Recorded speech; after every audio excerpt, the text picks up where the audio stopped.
Hello, everyone. Welcome to Opinions New by Dr. Frank Tianshi. I'm Frank. In this episode, I want to talk about why does the U.S.-Russia alliance in space exclude China and China's space ambition? Okay. All right. In this month, or actually specifically on May 5th of this month of this year, right, China just launched another rocket using its Long March 5B rocket from Hainan launch pad. Yeah. The rocket is supposed to carry with it a cargo, testing experimental cargo, and also experimental, spacecraft, made by China. But even though the rocket, blasted off successfully, but the vehicle or the cargo, the payloads, or did not do well. The payload, both vehicles, test vehicles, and test spacecraft did not return to Earth on schedule. Right? The rocket is pretty big. It's 54 meters long and 849 tons in weight, and it can deliver a cargo of 22 tons into near Earth orbit. Okay? And the cargo, of course, as I said, there's cargo vehicle that's supposed to be returned, and also a spacecraft, that's being tested. Okay? And now the return part of that is not under control. The Chinese lost control of that, so the debris is supposed to fall into the oceans near California, in the Pacific, around May 11th. So far we have not heard about the whereabouts or the fall off from this launch. Okay? If you look at this, the China space program, there have been many accidents, many failures, this year so far, right?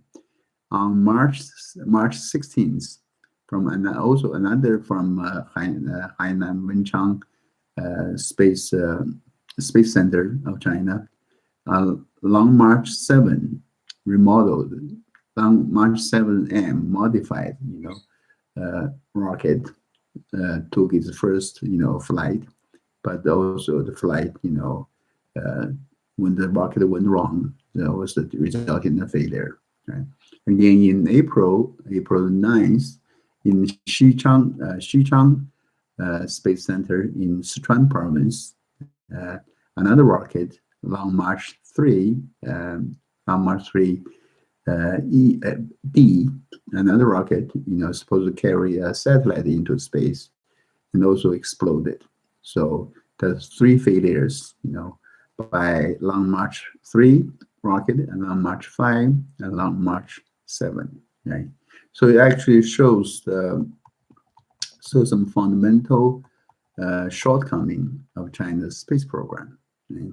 And also we know that China is trying hard to gain market share in the space launch or satellite, launching, market of the world. But with the failures in rocket launches, and also in satellite failure, and so it takes them a lot more time and a long time to prepare to find out where the problem was, and then plus there is seems to be a quality control issue involved. So the China's effort to gain this satellite launch market, is likely to be affected. Okay? Not only the rockets from China, its satellites is not really showing too much of a prospect. On March 24th, a Venezuela 1 satellite suddenly stopped working. Okay? This satellite was also developed by China, and it was launched into space into orbit in 2008 with the Long March 3B rocket. And the expected life of this satellite was 15 years. So from 2008, it's supposed to end. It's supposed to work until 2023. Now we still have there's still 3 years to go, but the satellite has deviated from the orbit and stopped working. Rocket launch and the satellites. China stands to lose I would say, tens of billions, or if not hundreds of billions of Chinese dollars, right? So the Chinese space program, may be affected as well. China is very ambitious in this space program. They launched, called Dongfang Hong, 5 satellite platform. There's the Chang'e lunar program. There's a Mars program, and also there's a Tiangong space station under construction. So they're all affected. So why are there so many failures all of a sudden? There's an expert opinion from report by Radio Free Asia. I found that quite interesting. It says that the reason that the Chinese failure rate is rising is because the Chinese depend on U.S. in its rocket development, and depend on the United States for its key chips. Chips used in the rocket. The chips, used in this space program, they need to be able to withstand, huge pressure during the launch and low temperature and some extreme conditions. Right? In fact, the Chinese space program or uh, rocket science, originally it started out, with U.S. help. We know there's a Chinese scientist, Chen Xuesen, who went back to China when, after he was a part of this U.S. rocket program, and he was on the faculty of Caltech, and then went to China and to become the key figure in developing China's rocket program. Okay? Now, with the trade war ongoing between U.S. and China, the U.S. restricted the exports of its chips, specialty space purpose chips, to China. Therefore, that seems to be believed to be the reason for the failures in Chinese rocket system, right? Space system. Now, China may want to try to develop those chips by themselves, but there's a long way to go. Okay? China not only is pursuing to develop its own space technology and rocket, China also wants to build its own space station. And then that makes many people thinking, why is China doing that? Because it's really costly, right? To maintain the space program and to build a space station, to have the manned and run, it costs a lot of money. And China is getting richer, but still not that rich. Why doesn't China join the International Space Station? Right? Why does the U.S. and Russia and other countries, exclude China in the space station? Okay? If you think about it, U.S. and Russia were former Soviet Union. They were adversaries, right? They were opponents, enemies, during the Cold War. Now, even those old foes can now become friends and work together on a space station. Why can't China? Mhm. China is not as big of a threat as Russia, right? As Russians. Okay? Let's look at the International Space Station, ISS. The program started in 1998. China never joined, right? In the years after, China tried hard to join the space station, but never succeeded. Okay? There are the founding countries, partner countries of ISS include Russia, U.S., Japan, European Space Agency, and Canada. Right? China did not join as a country, right? And nor has any astronauts of Chinese citizenship ever stepped into the space station, even though over 230 astronauts from 18 countries have done so. Right? Over 230 astronauts from all those 18 countries, including Japan, South Korea, and even Malaysia, they have stepped into the station, but not Chinese. And also, China tried hard to persuade, to persuade the partner countries to allow them to join, even successfully lobbied the European Space Agency to allow China to join. But the U.S., opposed it. U.S. The American government opposed that firmly. Right? In 2011, there was even an amendment to a resolution, a law that passed into law that the U.S. is going to formally forbid China from joining this, international space cooperation and program. Okay? In fact, if you look at that, China has its own spacecraft, right? Called the Shenzhou spacecraft, okay? And that's actually, made or developed out of Russian technology. Okay? The spacecraft is life support system, is the docking system, is the space suit, all originated from Russia, from the Russian Soyuz program. So the China's spacecraft actually, could easily dock with ISS because it's just like those Russian craft, okay? And so technically it is feasible, but politically it's not possible. Okay? And back in 1975, in July of 1975, even during the Cold War, Russia and Soviet Union and U.S. started the cooperation in manned space flight, and that's the first, in human history.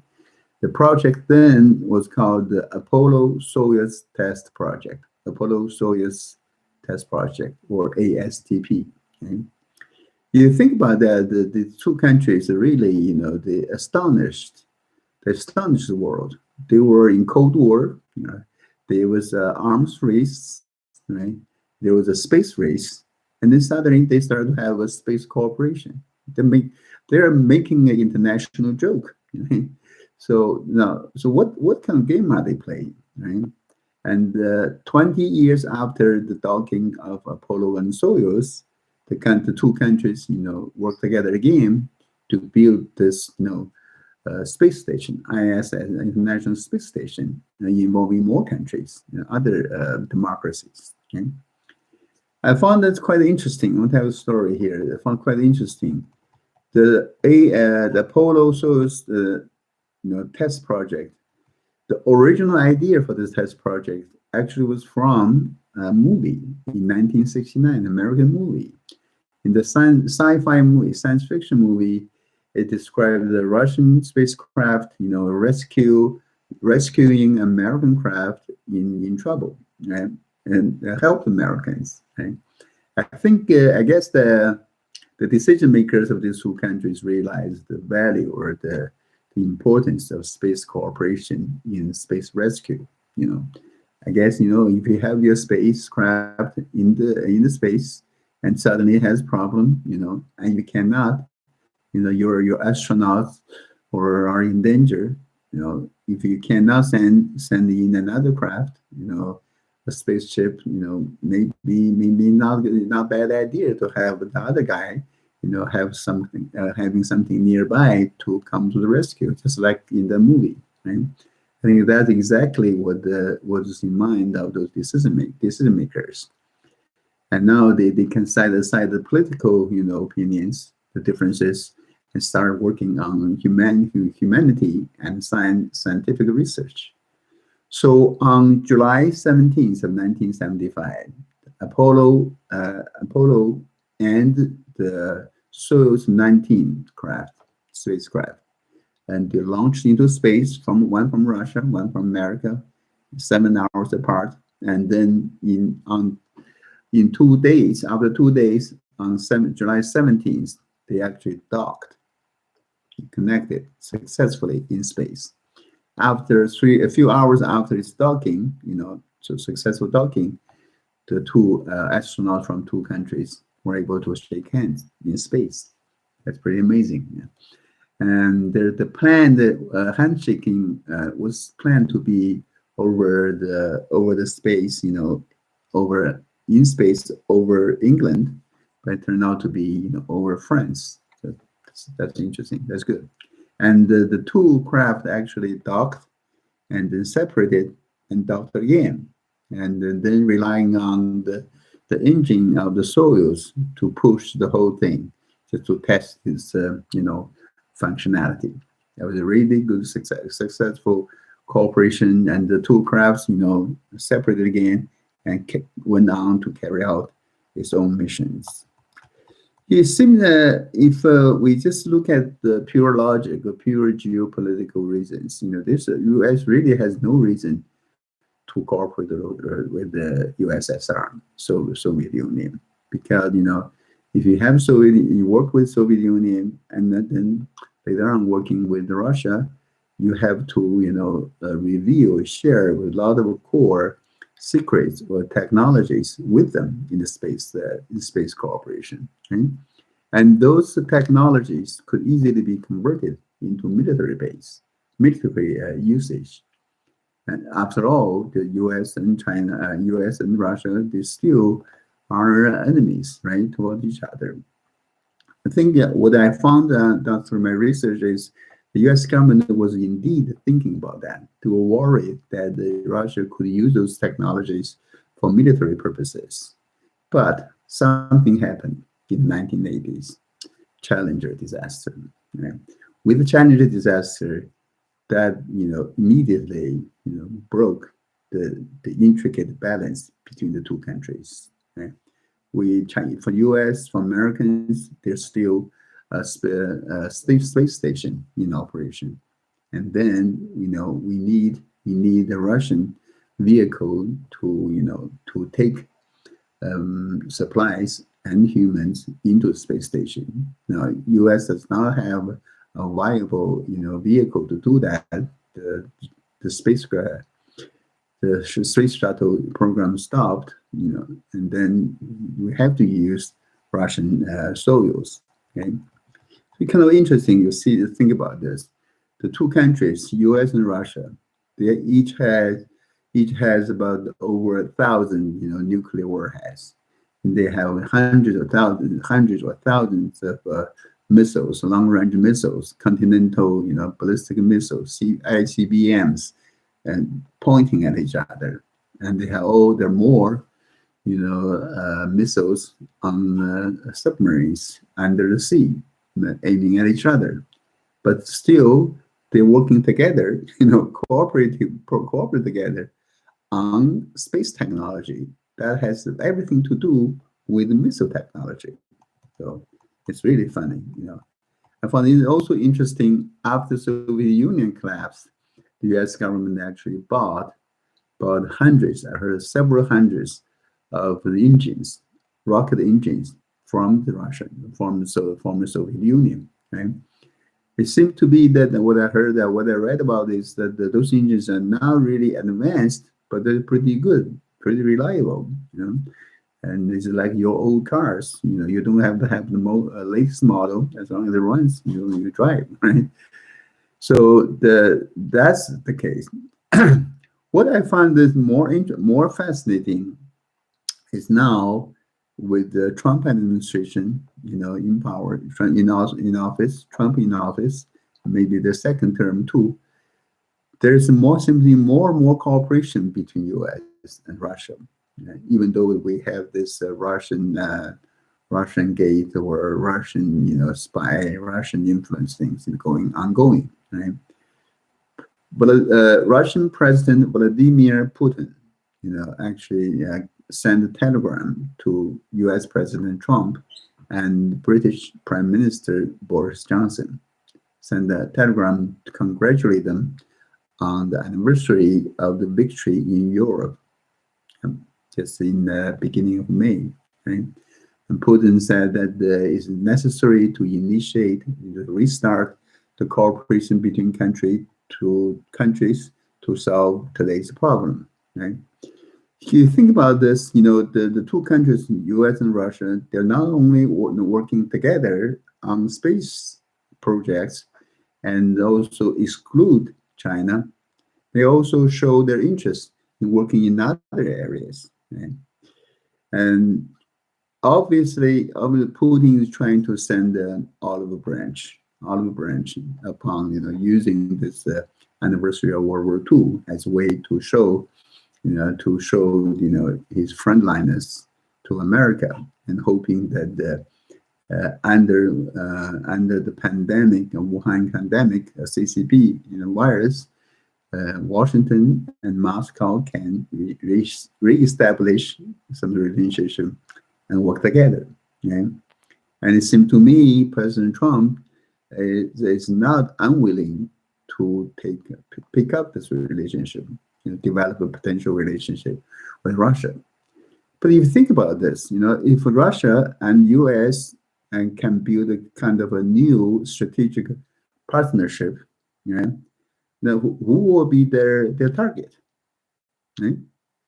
If you think about this, the number one superpower and number three power, let's assume China is number two now. Number one, number three now work together. Who is the common enemy? It has to be China. Okay? The communist, the largest final communist government of the world. Okay? Also, in April, in the end of April, the heads of two states, both U.S. and Russia, actually, commemorated the LB. I think it's called the LB. Yeah, LB meeting of the two forces. That's during the World War II, the U.S. forces and Russian forces. Russian armies, Red Armies coming from the east, and U.S. forces coming from the west. They met on the bridge, over the Albi River, in Germany. And with this meeting of these two forces, they actually, divide Germany into two. Now that's a very, important date, important event in eventually defeating the Germans, the Nazi Germans. Okay? And they're commemorating this World War II events together. And in May, there's another event that is quite significant. We know that Russia and Saudi Arabia engaged in a war on petroleum, right, on oil. Right, both countries wanted to produce more. That drove the oil price down like crazy. We have seen we even saw oil prices, future prices of oil, down to negative, territory, for future, for like a May or June delivery. That's shocking, quite shocking. And then while the war between the oil war between Saudi Arabia and Russia was ongoing, Trump stepped in. President Trump stepped in. He talked with Russia, talked with Putin, and helped to reach an agreement for global reduction in oil production and to stabilize the world, energy market. And it was successful. And he did that. They worked together. Now, not only in space and on space, on economy, on oil, and also during this CCP virus and Wuhan pandemic, U.S. and Russia are working together too, as well. Right? Russia has been delivering or sending, masks to U.S. and U.S. sending personal protective equipment and ventilators to Russia. Okay? So, in my opinion, the triangle relationship among US, China, and Russia has changed, fundamentally changed over this pandemic. I think I think Putin seems to be willing or hoping that Russia and America would unite, work together and stand in the forefront of the world facing global challenges, and the world two countries can work together to help stabilize the world, and also putting the calling for Great Britain, other allies during the World War II to unite together, right? But this is new union or new alliance, with Russia, with Great Britain and the United States. It's not against the Axis countries of the World War II. The Axis countries of World War II were German, Italy, and Japan. Now, this new alliance not only does not exclude Japan and Germany, they actually tried hard to incorporate them. Right? But China was once a partner in the alliance in World War II. Now, because of the Chinese communist rule and because Chinese communists turned China into the enemy of the world, now it's going to be the target or enemy of the new alliance with Russia, and US. Okay. It seemed to me that the United States is not afraid of the space technologies, being stolen by the Russians. Russians, on the other hand, seem to be, maybe because of their self-respect, their ego, or a lack of money to support, or a lack of reverse engineering capabilities. Russia does not seem to have presented their willingness or desire to steal those U.S. space technology for its military. Right? But China is a different story. Right? China has been trying hard, so hard, shamelessly, blatantly, trying to steal all kinds of U.S. technologies, military technology, high technologies, industrial technology, even agricultural technologies, right? And Russia, we know is came from Soviet Union, right? But it did not inherit the wealth or the body mass of former Soviet Union. Russia still has some capability in this space technology, but it seems to be incapable of developing new space technology. And this the advantage position, leading position in space is lost, completely lost. There may be still old Russian rocket that's still reliable, could be useful, but and cheaper.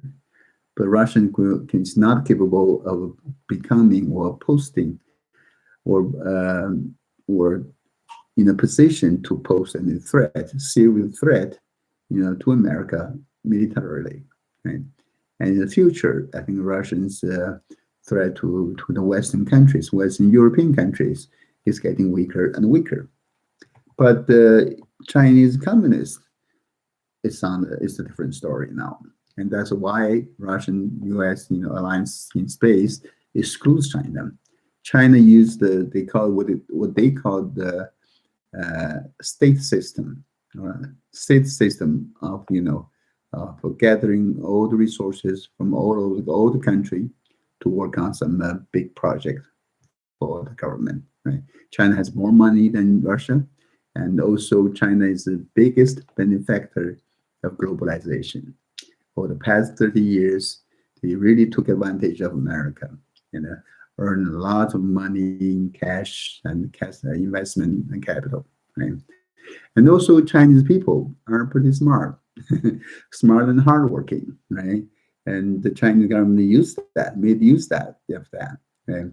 To build its own, space program, to try to catch up with Russia, with America, to try to erode American advantage in space technology. That's what China is trying to do. Communist China is trying hard to do that. And excuse me. When China tries to steal those technologies, It's blatant. They're blatant, right? And this military purpose is obvious to everyone. You know, and the Chinese does not even shy about hiding that intention of transferring or applying those technology to its military. Right? And Americans seems to know that very well, and now America is on its guard, try to prevent that from happening. Right? And it's unfortunate, actually, the Chinese people are, pioneers in space exploration. You know, I think the first person, trying to explore space was the Chinese in Ming Dynasty. In Ming Dynasty, that's more than 300 years ago, right? There's one guy called Wan Hu. He, he actually, bundled a few rockets on his chair, and he sat on his chair and ignited rockets. We don't know. I don't know the ending of the story. How he and Mr. Wan Hu and his chair, fared after those rockets were ignited. But at least he tried, to get into space. So the Chinese people were actually among the first one to try to explore space. Now, unfortunately, in the meantime, I think the U.S. space program is really leaping forward now. I think many of things have been shifted from government to private citizens. We have a commercialized space industry, space exploration. Now that's really powerful, powerful demonstration of capitalism, and it's with private companies involved. The space program is really powerful, is sustainable. And NASA just announced that two astronauts will on board the SpaceX rocket and to get to the International Space Station in May. So it's going to be happen very soon, right? Now NASA is able to launch from American soil a rocket, to take American astronauts to the space. Right? So why is China excluded from space station and from U.S.-Russian cooperation? It's because of Chinese communists, right? It's because of the regime. Too bad, that we have really brilliant Chinese scientists, engineers who are eager to join the global effort into space. It's after all it's the Chinese who invented, gunpowders and the rocket, in ancient times. But really, the Communist Party is the fault that so the Chinese people cannot really enjoy the benefits or joining the global efforts in space exploration. That's really unfortunate. I heard that the Shenzhou 7 spacecraft of China actually flew uh, by the ISS with a distance of less than 50 kilometers. That's really close. But seems to be between China, the communist China, and the world, there's still a huge gap that we cannot easily overcome. Okay, that's all I have for this episode, and I'll talk to you next time. Goodbye.